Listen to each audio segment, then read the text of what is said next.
Boa noite, igreja. A paz do Senhor a todos. Amém.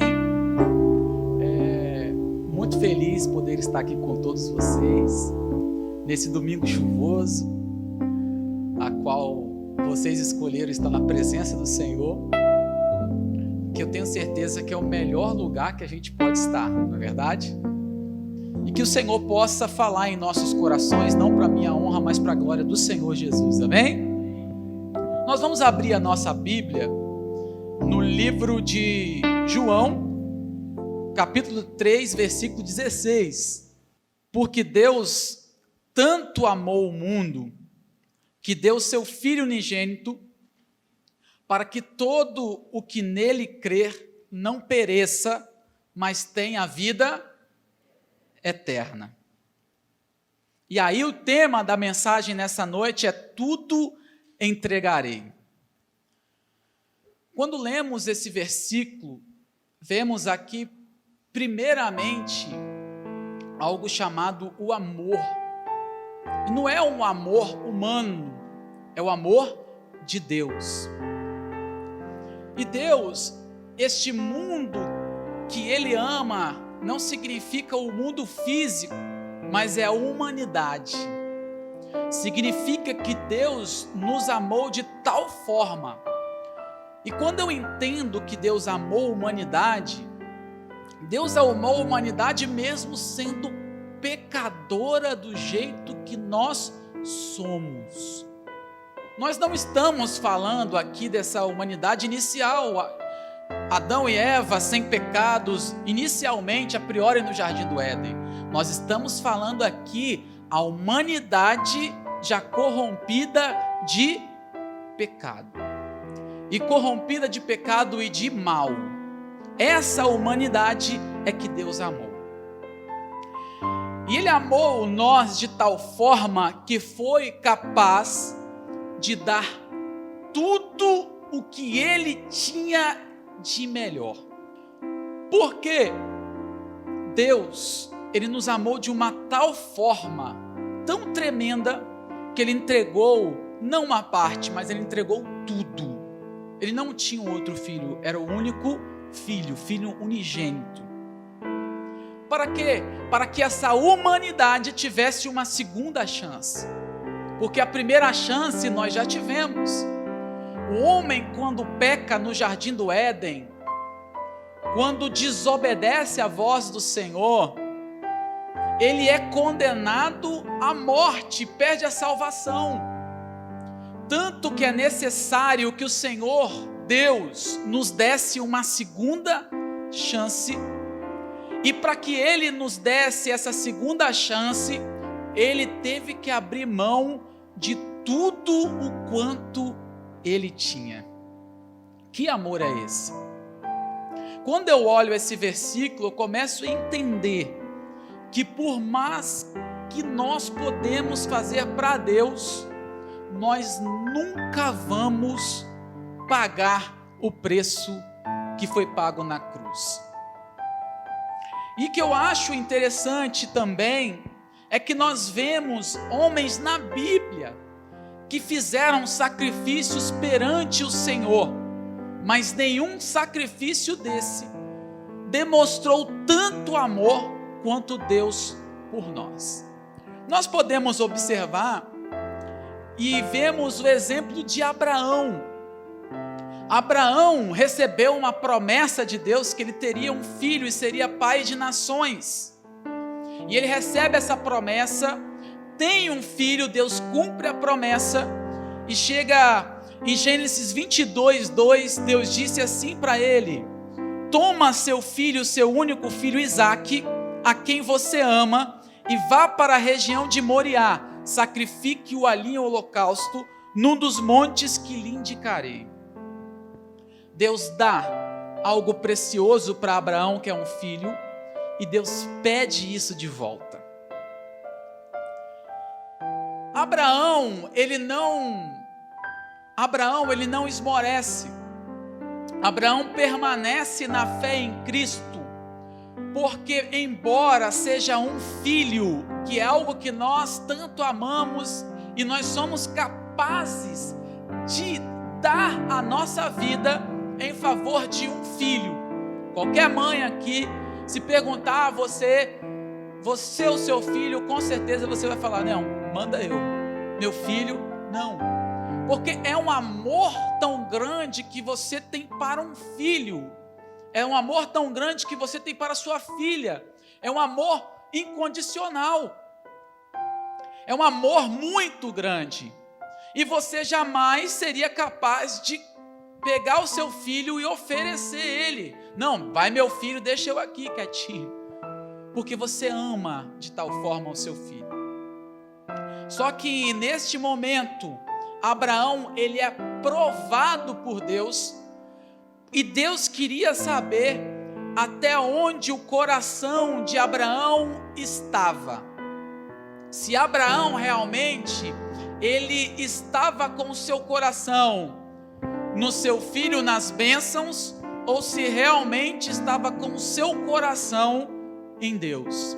Deus prova Abraão, e a Bíblia não mostra se Abraão questionou ou não, porque passa-se uma noite inteira e ele vai no outro dia. Eu não sei se ele consegue dormir de madrugada, porque quando acontecem situações em nossa vida, nós ficamos tão ansiosos por às vezes o emprego, por às vezes uma conquista, que nós não conseguimos dormir no dia anterior. Imagina um filho seu fazer uma cirurgia, eu acho pouco provável você dormir no dia anterior. E olha que é algo comparado àquilo que Abraão iria fazer, que é algo pequeno, sendo que Abraão, Deus tinha pedido a ele tudo quanto tinha, porque Abraão, ele só tinha também aquele filho, e Deus pede a ele aquilo. Abraão vai subindo até Moriá com seu filho, e o que ele faz? Ele coloca o seu filho com fé em Deus, e nisso que ele levanta o cutelo para imolar o seu filho, ele ouve a voz de Deus, e Deus fala: não precisa fazer isso, porque você provou que você realmente me obedece. Deus não estava interessado no sacrifício vivo, porque vários outros povos faziam isso, mas Deus não aprovava o sacrifício humano de pessoas. A gente não vai ver Deus exigindo isso, mas Deus estava interessado em saber o profundo do nosso coração. Deus queria saber se Abraão realmente servia a Deus por aquilo que Deus o oferecia, ou se Abraão obedecia a Deus por aquilo que ele era. Deus não está interessado aqui em saber que você serve a Ele apenas por aquilo que Ele te dá. Deus está interessado em saber em quais momentos você vai adorar o nome do Senhor. Momentos fáceis de nossas vidas, é fácil adorar a Deus. Quando Deus abre uma porta de emprego, quando Deus te dá um casamento maravilhoso, é fácil adorar quando a sua despensa está cheia, quando a sua conta está lotada. Mais difícil é adorar ao Senhor quando Ele te pede renúncia, quando Ele te pede que você entregue tudo quanto você tem. E aí eu encontro homens também na Bíblia que deram tudo quanto tinha e não esmoreceram sua fé. Podemos também ver o exemplo de José, que todos sabem, que ele perdeu a sua liberdade, que é uma das coisas mais importantes do ser humano, é a vida e a liberdade. E ele perdeu a liberdade, mas não deixou de adorar o Senhor. Porque quando nós temos o Senhor Jesus em nossos corações, quando nós adoramos ao Senhor, quando nós somos fiéis ao Senhor, nós somos independentes da circunstância. Nós somos independentes das dificuldades. Nós servimos ao Senhor com alegria. José, mesmo sendo jogado em meio à prisão, ele foi luz. Mesmo sendo jogado em meio às dificuldades, ele sabia que Deus tinha um propósito para ele. Saber que Deus tem um propósito na nossa vida, e quando nós falamos, Deus tem um propósito para você ser um homem de Deus, cheio do Espírito Santo, que maravilha, nós nos alegramos. Mas quando Deus diz que tem um propósito, e a partir deste propósito nós vamos sofrer dificuldades, nós falamos, mas Senhor, será que é seu propósito mesmo? Eu não quero vivenciar dias difíceis, eu não quero vivenciar dificuldades, mas tudo isso tem um propósito com Deus. Nós podemos observar e analisar hoje, nos dias atuais, o que Deus espera de nós.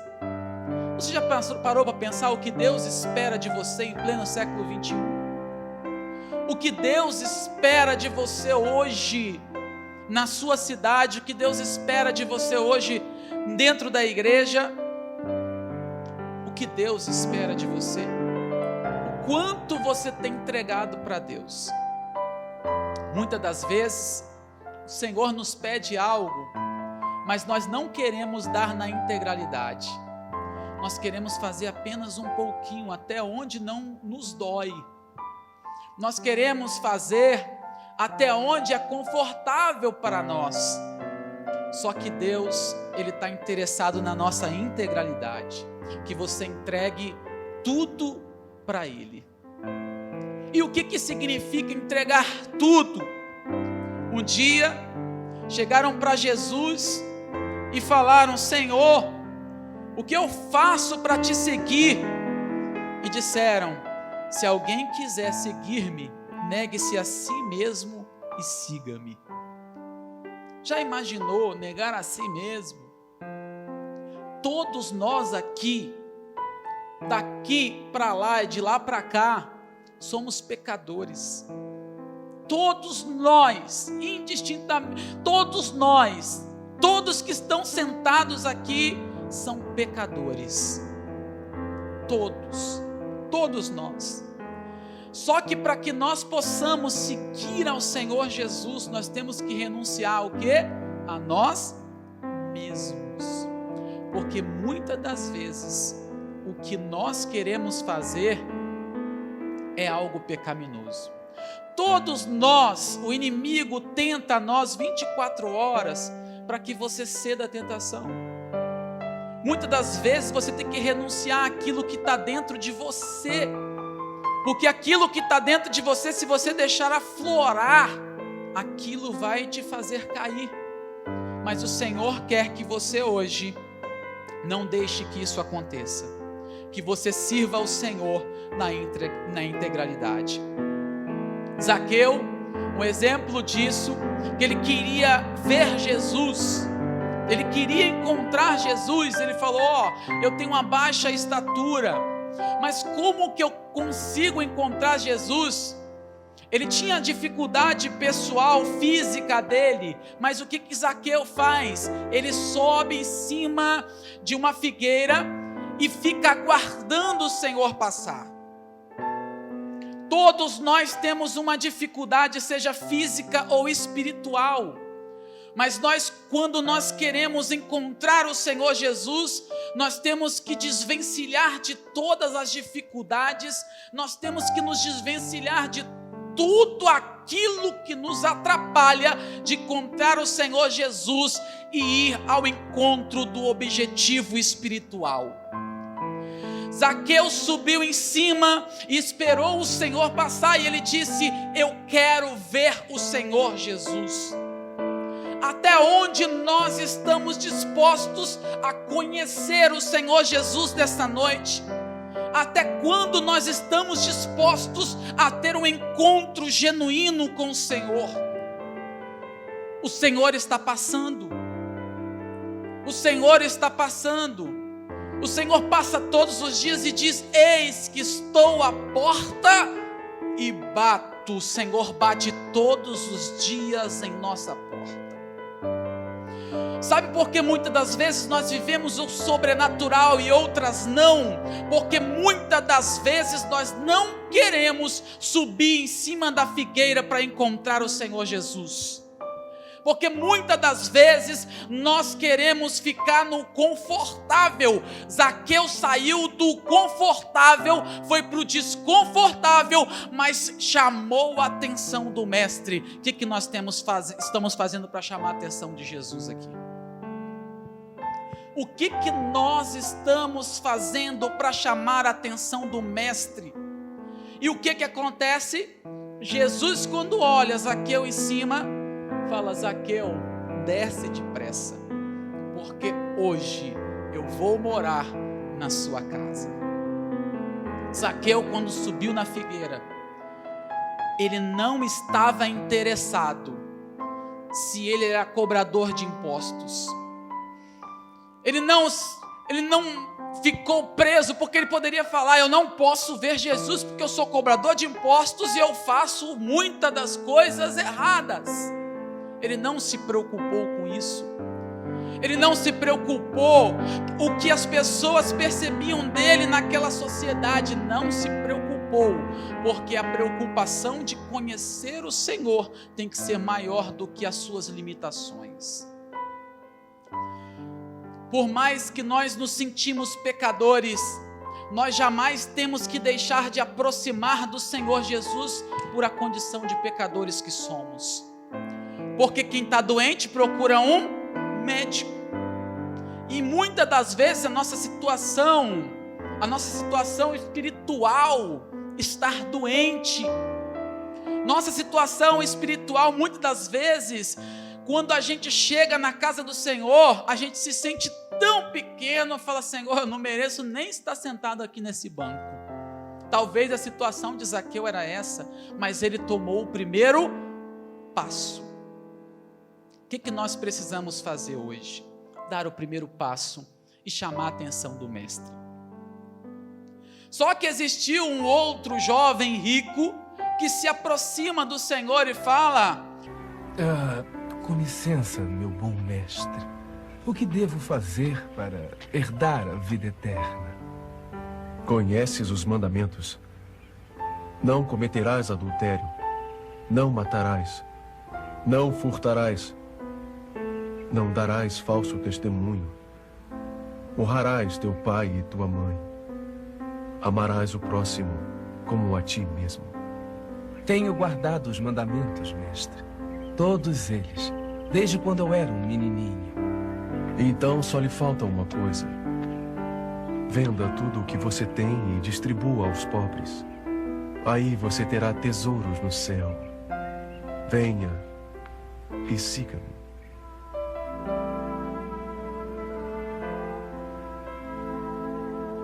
Ele se retira.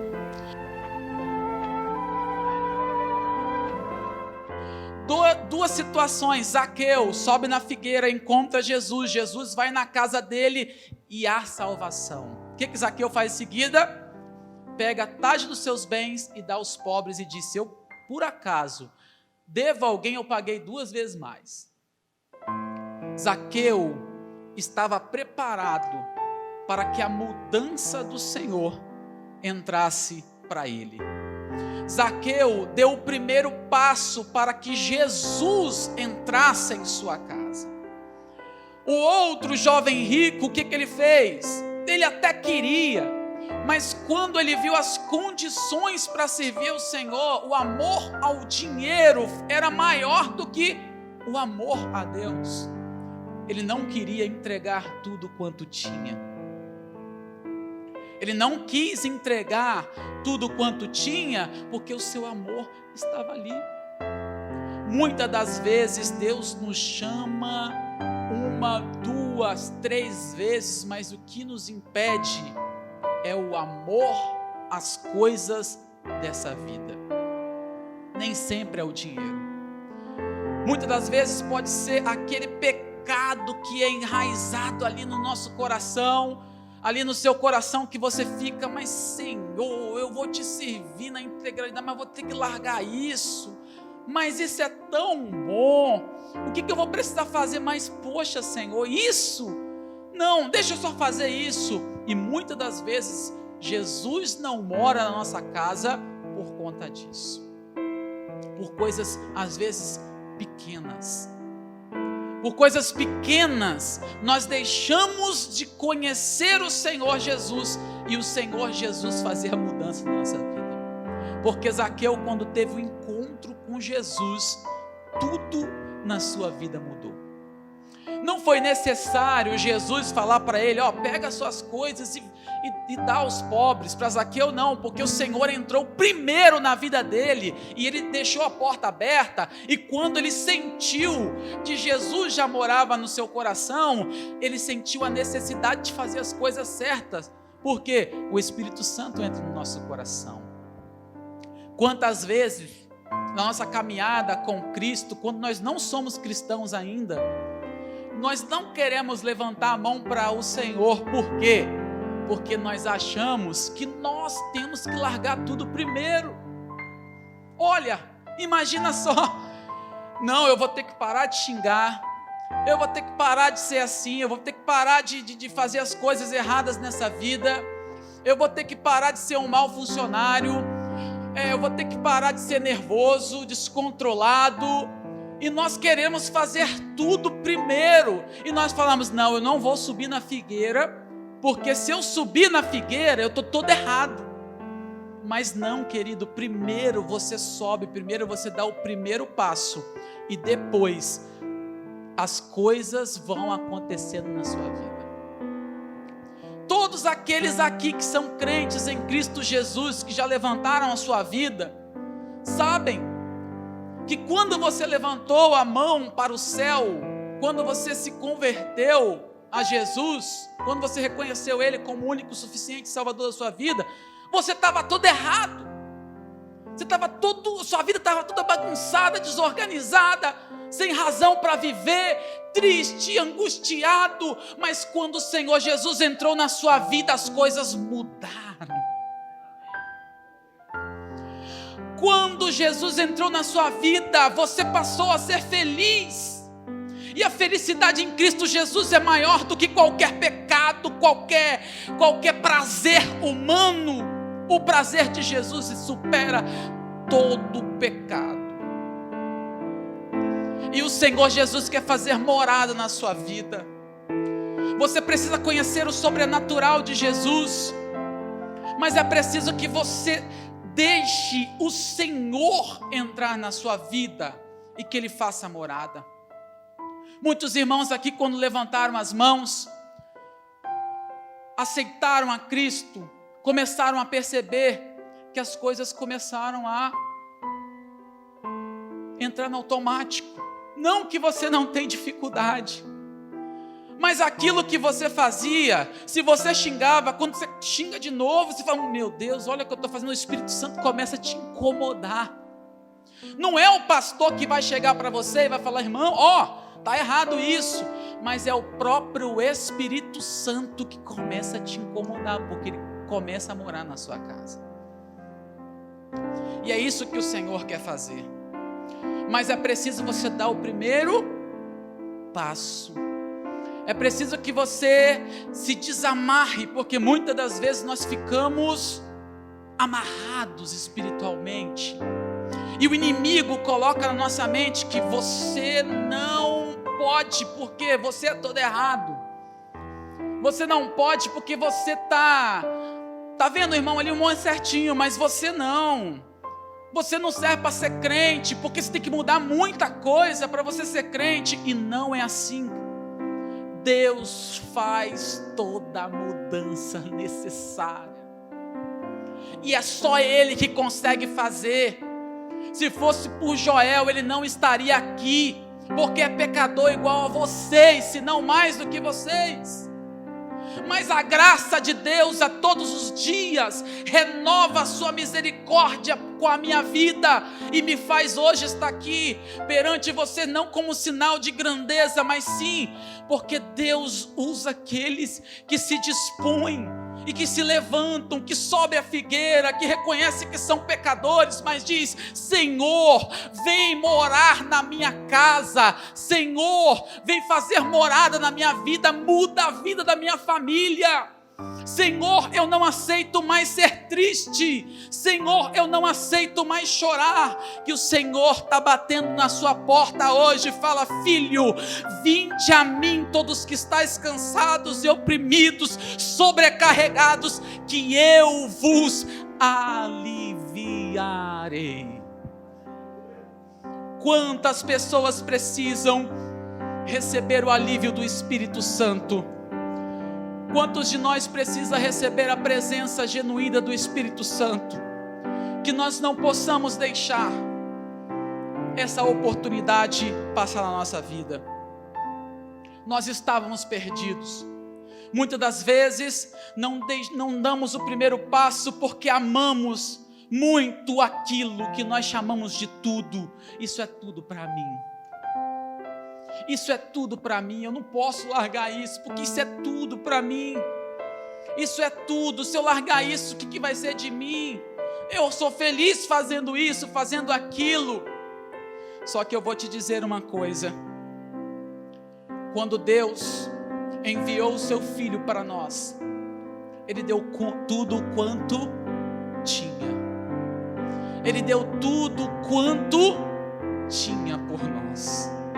Ele poderia ter falado: mas eu vou dar o meu filho para esse monte de pecador, e eles estão nessa condição porque lá no Jardim do Éden escolheram isso.